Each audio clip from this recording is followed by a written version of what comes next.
Ramsey and Dybala! Giorgio Chiellini celebrates a rare goal for him.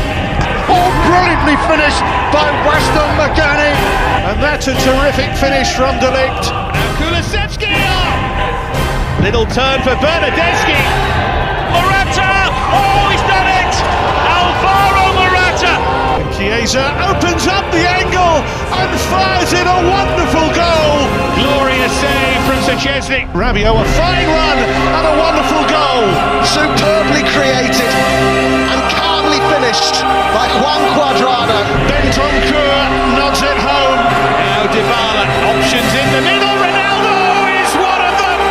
And as they always do, Juventus find a way.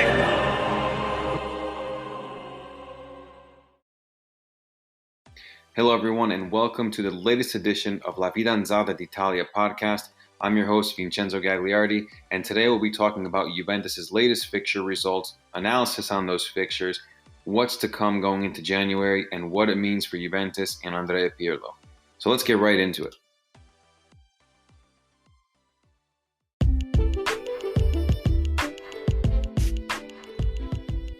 Okay, so jumping back in right where we left off on the previous episode of this podcast, we left off with Juventus set to take on Genoa, which was going to be December 13th, following their triumph in the Champions League group stage final match against Barcelona, which saw them take the group. Juventus was traveling to the Luigi Ferrari Stadium in Genoa to take on a weaker Genoa side, and they really needed to step up their game now, having the group stage be over with in Champions League. They need to set their focus on the Serie A, which is what Andrea Pirlo would have definitely have wanted with all the pressure and the criticism coming around his league form. So even though they were undefeated, 500 in terms of wins and draws. So, I mean, it really wasn't, even though they were undefeated, it still isn't the greatest results that Juventus were looking for. So, and Andrea Pirlo was looking for. So again, going into this match, they definitely wanted to pick up maximum points. So going into this match, they did deploy a 3-5-2 formation. And this formation with this set of players set the foundation for Pirlo going forward in the next few games. So he deployed Wojciech Szczesny in goal. Alexandro, Bonucci, and De Ligt played in the center back positions. And in the midfield department, Chiesa and Cuadrado played on both flanks. And Rabiot, Bentancur, and Weston McKennie were the central midfielders in the park. And Ronaldo partnered Dybala. And Dybala started this match, or was due to start this match because Morata was supposed to be suspended following that red card a few games ago, where he got into an argument with the referee at the end of the game. He got a 2-match suspension for that. And Juventus did appeal that suspension prior to this match. And the appeal was for the 2-match ban to be reduced to 1 was granted. And Morata, as a result, was on the bench for this match to start the match. So Dybala did get his opportunity against a weaker Genoa side to try and get some confidence back, get his name on the score sheet, which he did, by the way. He gave Juventus the nod-ahead goal in the 57th minute, which really he definitely needed because his run of form this season has been completely off, and you really hate to see a player of that talent and caliber struggling that much. So it was definitely good to see Dybala get back on the score sheet, but that was short-lived. A few minutes later, Sturaro equalized. Former Juventus man found the back of the net with the few amount of chances that Genoa did have, because in this match, Juventus did dominate proceedings. They had 18 shots to Genoa's 3 shots. So it kind of tells you that they're having some trouble in the attacking department, having a lot of chances but not converting. So, and in the defensive areas, I mean, the few chances that these teams are having, I mean, they're converting. So they need to figure out the kinks. Pirlo needs to get this team to find somewhat of an identity going forward. But they did dominate possession this match, 71 possession to Genoa's 29% possession. So they had a lot of the ball, and they dominated the game. It just wasn't a dominant performance or their best performance that you would want to see from a Juventus side with these types of players. But nonetheless, they did get the victory. They got the 3 points, secured the 3 points. And the next match that they were supposed to play was against Atalanta. And that was going to be a tougher match because Atalanta, do you recall last season, one of the top scoring teams in all of Europe, one of the most exciting attacking sides in all of Europe, if not the most exciting side, going against this Juventus side, which, again, like I said, still trying to find their identity. So this I thought was going to be a tough match, and I actually thought that Juventus was going to probably not take anything away from this match. And they actually managed to get a draw in this match. So they did play the game. This game was played at the Juventus Stadium, and this was played on Wednesday, a few days later, after following the Genoa match on the 16th. And like I said, same type of players going into this lineup. Kind of, Pirlo just shifted a few things around. So he introduced Artur and gave Alexandro a rest, and Morata was introduced back into the squad, into the starting 11. So it was unfortunate, though, for Artur in this match. He did come off pretty quickly and having gotten injured. So I do hope it's nothing serious, because Artur is a very promising player. I thought he was actually starting to find his feet here at Juventus and kind of start to solidify his spot in that starting 11 in the center of the park for Juventus. So I do hope that nothing happens for Artur. I hope he's able to come back and recover very quickly. So on the topic of Artur, I do want to say, though, I did, as much as they tried to replace Miralem Pjanic with Artur and try to deploy him in that holding midfield spot, I have to say I would play somebody else in that spot. So I would probably play Bentancur in that holding midfield spot, just because Bentancur is a more physical player, more defensive-minded player, and he's not that bad at distributing passes too, whereas Artur is very technical and not very defensive, not very physical. So I would definitely want to use Artur more in the center of the park, or more going forward in the attacking half to try and create something. So I think that's something that Pirlo is going to have to figure out, and I would want to see going forward when Artur comes back from his injury problem. I would want to see Bentancur play more in that holding midfield side, and Artur get more of a free role or more of a role going forward in the attack, trying to join the attack, because his technical ability is really amazing. And I've said it before, he leaves me laughing in some of the matches, because the ball is stuck to his foot. It's like glue, and he doesn't lose the ball. The way he maneuvers around opposing players and manages to keep possession is really amazing. So I do want to see that him come back. Like I said, I think that's going to be a great midfield if once he finds his feet and Bentancur starts to regain his run of form. So that match, I actually thought like I said, it ended in a draw. I did think that Juventus were rather lucky to get a draw. I thought Atalanta had a lot of opportunities, even though Juventus did have a little bit more of possession. I thought Atalanta did more with the ball, with the little amount of possession they did have, and they got unlucky on a certain occasion. So Juventus were very fortunate to pick up a point in this match and not go, not come away with nothing. So that was definitely a plus for Andrea Pirlo. So we had 4 points in 2 matches, and the following match was another match that probably would have been a little bit of a challenge for Juventus, seeing that they've been struggling against the weaker sides. They actually had to take on Parma on the 19th of December, which was Saturday. And this game, they actually came out and they played a great, phenomenal game. They won 4-0, and they really didn't give Parma any chances, any opportunities. And the attacking players, they got their goals. Ronaldo and Morata got their goals, and Kulusevski got on the score sheet against his former side as well, which I'm sure he'll be happy about. But this was a dominant performance by Juventus. 19 shots to 11. Even though Parma had 11 shots, like I said, they didn't really do anything. It wasn't really anything that I was worried about. I think this, out of the past 3 matches or 4 matches that they've played, was their best game that they did play.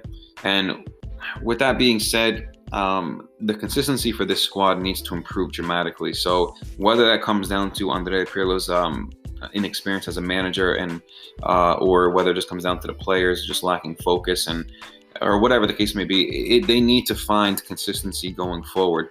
And as I said before, I think they need to find somewhat of an identity. So in the beginning of the season, which I haven't seen as much now, is the way they were playing. The football that they played in a couple of matches, I forget what teams they did play, but the way they were knocking the ball around in the attacking half, it was just one touch, like pinging the ball. It was really amazing to watch, and I was actually really pleased to see it. And I thought, wow, if this is the way Pirlo can get this team to play game in and game out, then this team has a bright future, because it was just beautiful football to watch.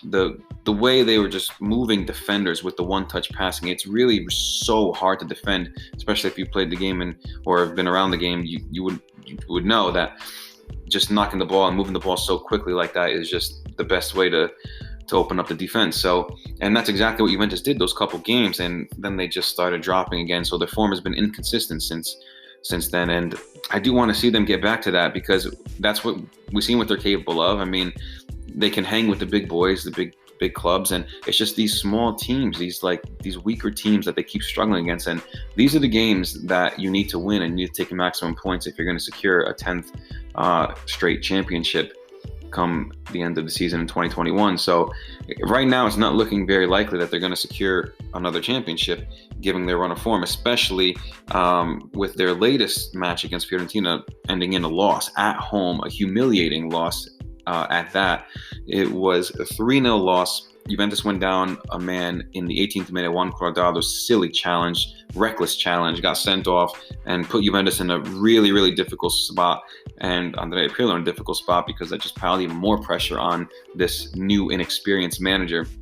And now we have to make changes to adjust. And what I found interesting in this match was, so before I get into what I found interesting, the lineup was he deployed a 3-5-2 with, again, similar to what we saw the previous game. So we had Alexandro, Bonucci, and De Ligt kind of playing as those center defenders, and Chiesa and Cuadrado on the opposite side, Ramsey, Bentancur, McKennie in the center, and Morata and Ronaldo in the attack. So Ramsey got the nod ahead. So in the 18th minute, though, everything had to change. Everything changed. So Cuadrado got sent off. By the way, this was a really weird game. It was really open for a lot of the match, which I found really interesting. But anyway, Cuadrado got sent off in the 18th minute, and Pirlo needed to make a change to adjust the formation and balance the team again. So the logical thing that I thought he would have done was taken off a striker and replaced him with a midfielder, another midfielder. So maybe I was thinking he would have taken off maybe Morata and put in maybe like Bernardeschi or Kulusevski, but instead he opted to take out Aaron Ramsey. And in place of Aaron Ramsey, he put on Danilo and added another defender, which made sense. So he deployed, from there on out, they played a 4-3-2 essentially. So the only problem with that is in this match, their midfield was getting dominated. So Bentancur was in the middle of the field. Chiesa and McKennie had to work as workhorses basically in the center of the park. And Chiesa is not very good going defensively and just tends sometimes to stay forward. So really it was Bentancur and McKennie kind of doing a lot of the hard work. And then for a lot of the times too, when they would play on one side, the opposite side was completely exposed. So as soon as they lost the ball for Fiorentina sometimes were able to take advantage of that, switch the field and totally catch Juventus off guard, which again, they had an extra man, so they really should have put the game away earlier, but it took them a little while to actually secure the 3-0 victory. But I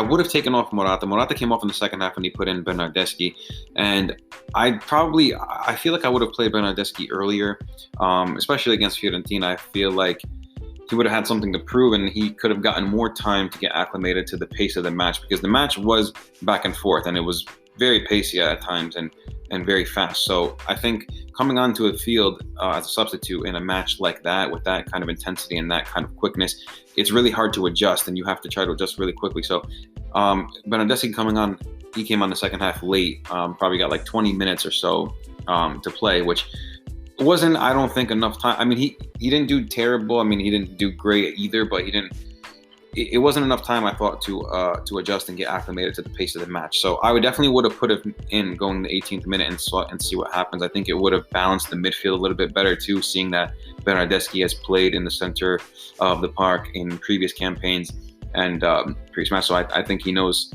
he would have fit that role with Cuadrado going out. So And then you would have had a more balanced midfield with Ramsey, Bentancur, and McKennie also. So, and you could have kept the three at the back. So you could have essentially played a 3-5-1, or maybe even slotted McKennie as a wide back or something, or as a center back, and deployed Alexandro as a wing back. So I think you could have done that, or Pirlo could have done that. But again, I blame that on his inexperience.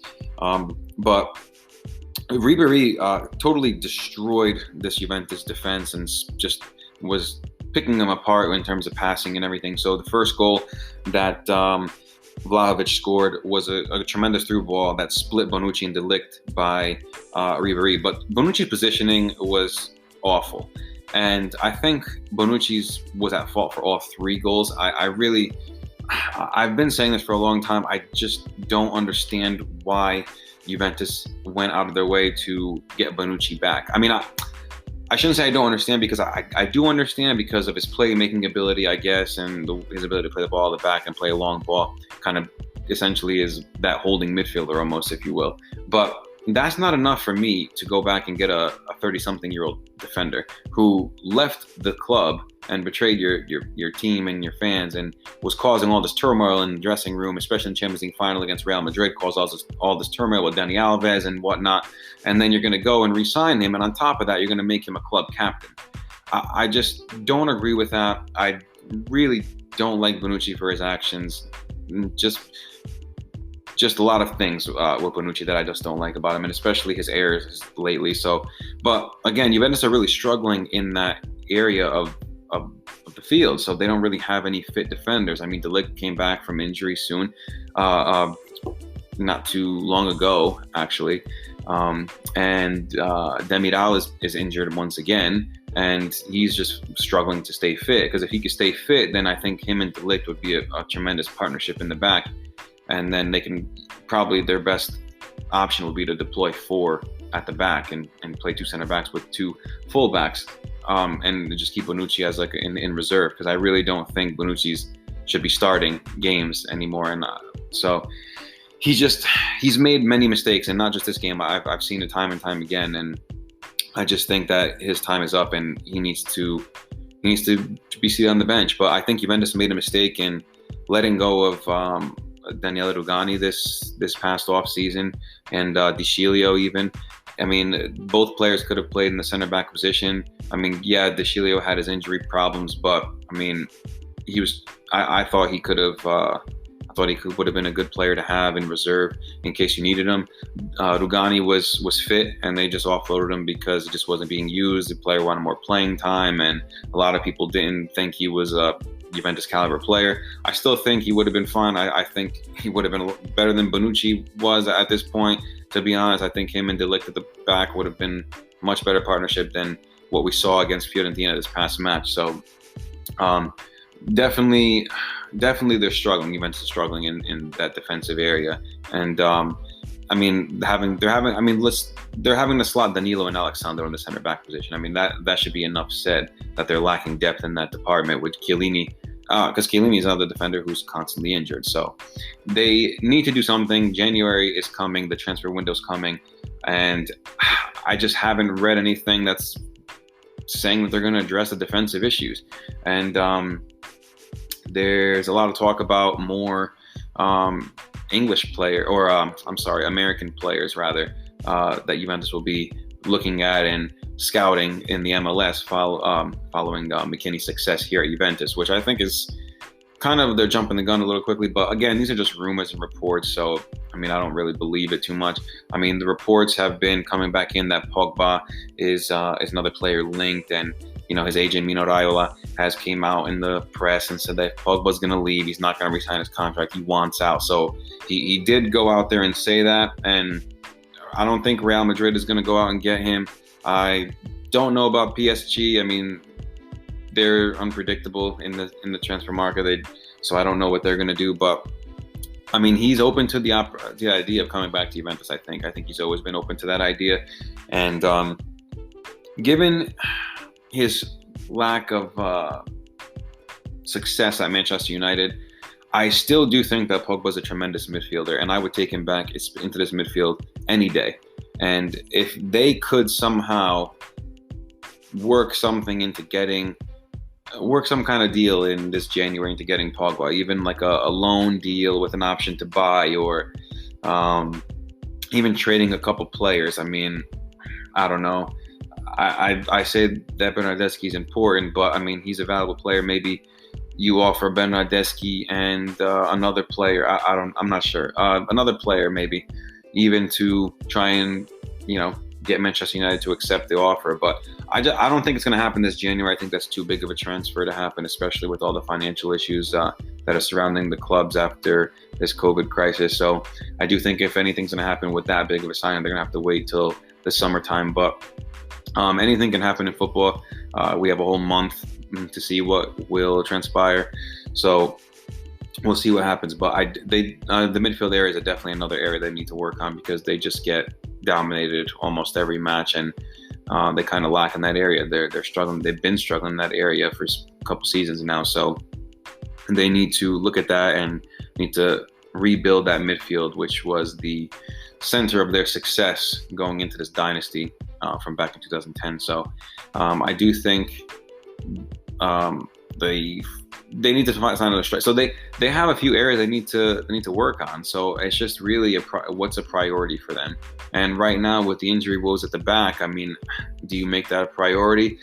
I don't think so. I mean, I think maybe Pirlo have to switch his training regime around, and the way he's training his players, that they're constantly getting injured, like these defenders. So maybe give them a different workout routine, maybe give them a different plan if they're getting injured, So maybe do that so they can have some players healthy, because the defensive area is not a bad area for Juventus. I think they have a lot of quality there, but they need to focus on the midfield department. I mean, like I said, Pogba would be my first priority, trying to figure out a deal how I can get that done.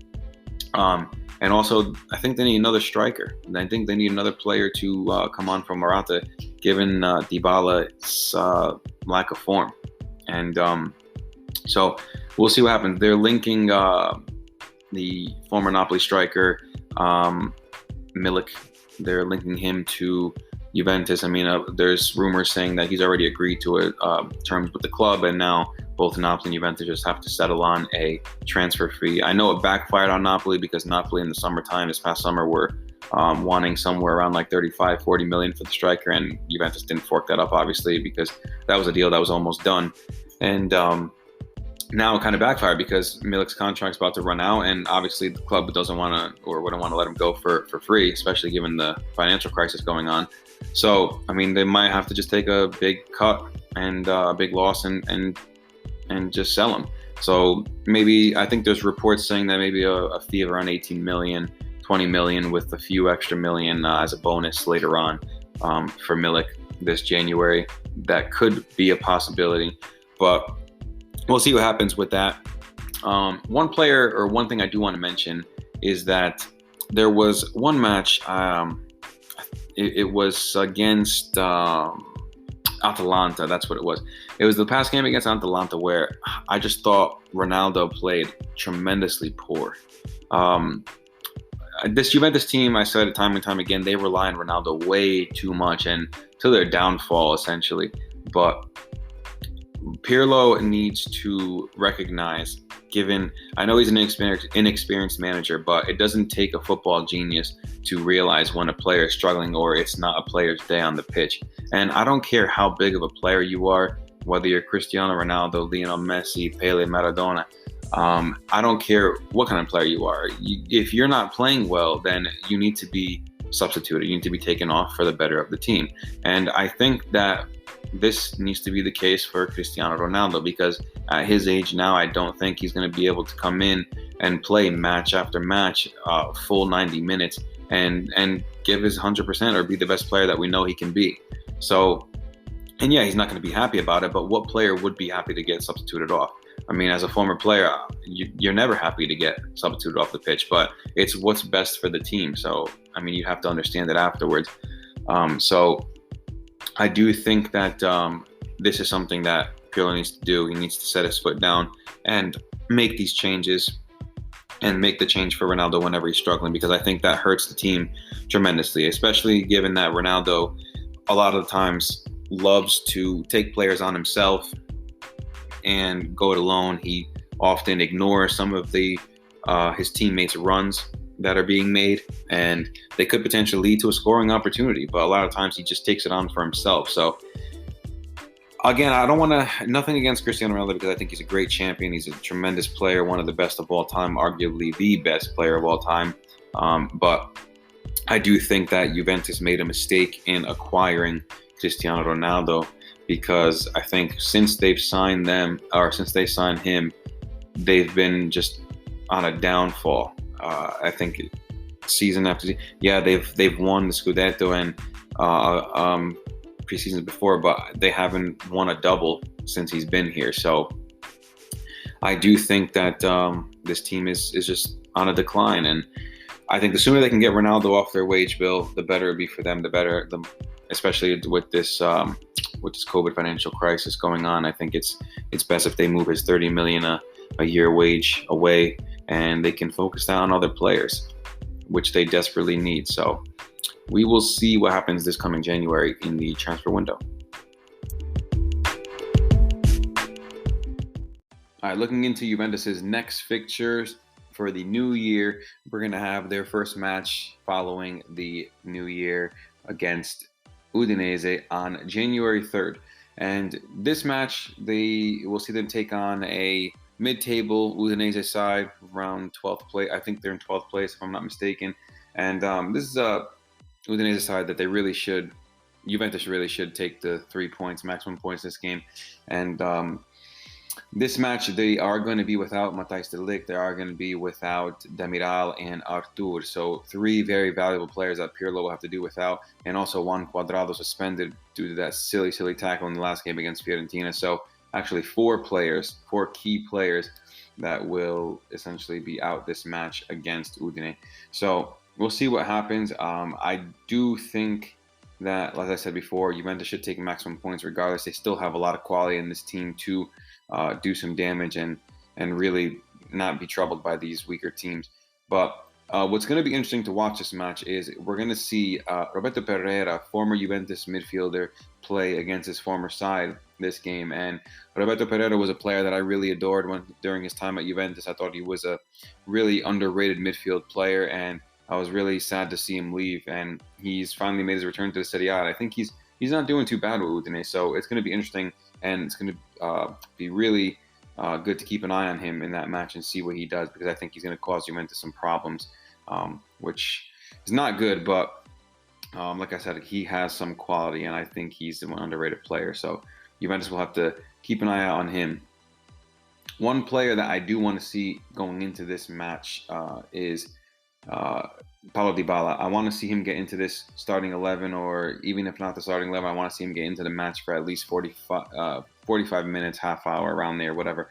I want him to get some match fitness and want him to get some more confidence. I want to see where he's at following that goal he scored in the other game from the other day. So I especially with the upcoming match after this game against Udine, coming against the leaders of the league, AC Milan, undefeated still after following their 3-2 win against Lazio earlier today. So I do think that this match is going to be really key in preparing for that match against AC Milan. But so far this season, as I've said before, Juventus have shown they can compete with the other big clubs. So this side under Andrea Pirlo doesn't seem to have a problem so much as to playing when playing against these bigger clubs.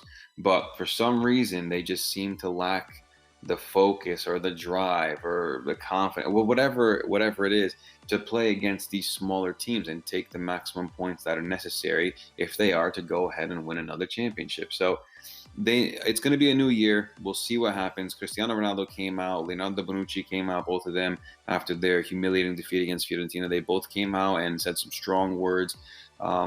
Really some motivational things, I think, from Cristiano Ronaldo to try and get the team motivated to succeed and go into the new year. He said that he thinks they're going to win something important, so we'll see what that means. I do think they're focusing a lot of their attention on the Champions League. I have gathered that so far this season, given the way they've played in that competition versus the Serie A. So I do think that I do think they're going to, whether they're going to win that competition, that's very difficult to say. I don't think so. I mean, not given the way they're playing as of late, and also that's a very tough competition to win. It's just knockout versus a 38-week league where you have 38 games to try and get the maximum points to win a title. So very different scenarios at play there. But I do think that they need to focus their attention on this league. Otherwise, they could be in jeopardy of missing out on, do I dare say, Champions League football the following season. But I know this Juventus is in a transition and they're in a rebuild per se, I guess. But with the quality players they have, nobody in the city, not many teams at that fact should be competing with Juventus. I mean, they shouldn't be having this type of issue with the type of quality players they have. But we'll see what happens in this game against Udine. As I've said before, they should take maximum points, and they need maximum points to keep up with the league leaders, AC Milan, who are now 10 points ahead of them. And also, which is going to be a blow to Juventus, they're going to have to play the game that was forfeited against Napoli, that Napoli forfeited against Juventus. That match is going to have to be replayed, which I do think is kind of dumb, because in the beginning of the season, when they were due to play that match and Juventus traveled, and there was a big controversy that the city of Naples wouldn't let Napoli travel to the stadium, and they blocked them from traveling, and they couldn't get there. If the league really was going to do this and overturn the appeal and say they're going to replay the match, why go ahead and give Juventus 3 points in the beginning? I mean, it caused all this turmoil between both clubs, between all these different fans. I mean, everybody was very angry at Juventus again, saying, oh, look, they always get this special treatment. And then you go ahead later on and make a fool of yourselves by overturning the call and say, oh, we're going to replay this match. So, and that essentially could have been a really demoralizing factor for the Juventus players, and because that happened on the same day they played Fiorentina. So imagine being a player in the dressing room, finding out that the 3 points that were supposed to be yours, that the league declared yours due to the forfeit for Napoli, is overturned, and you lost those 3 points, and that game's gonna have to be replayed. And now you're going out playing against the Fiorentina side, and you know that the pressure's on, because you have to try and keep pressure to stay at top of the table, or close to the top of the table, and keep up with AC Milan. So now, and then they end up losing 3-0 at home. I mean, the worst defeat since moving into this Juventus stadium, the new Allianz Stadium. So, I mean, whether or not that had a toll on the players, I mean, we'll never know. But I think that has something to do with it too. I mean, but it was the first time they said in history that a team has lost 6 points in one match day. So in the year 2020, you can never say never. Anyway, moving aside from that, they need to regain their confidence, and I think this is a great spot to do that following the holiday break and going into that game against AC Milan. Well, that concludes the latest edition of La Fidanzata D'Italia Podcast. I hope you enjoyed listening, as I sure enjoyed speaking on Juventus. I hope you'll join me on the next edition of the show in the new year, 2021, where Juventus will kick off their year with a match against Udine. Until next time, Merry Christmas, Buon Natale, and Happy New Year, Buon Anno.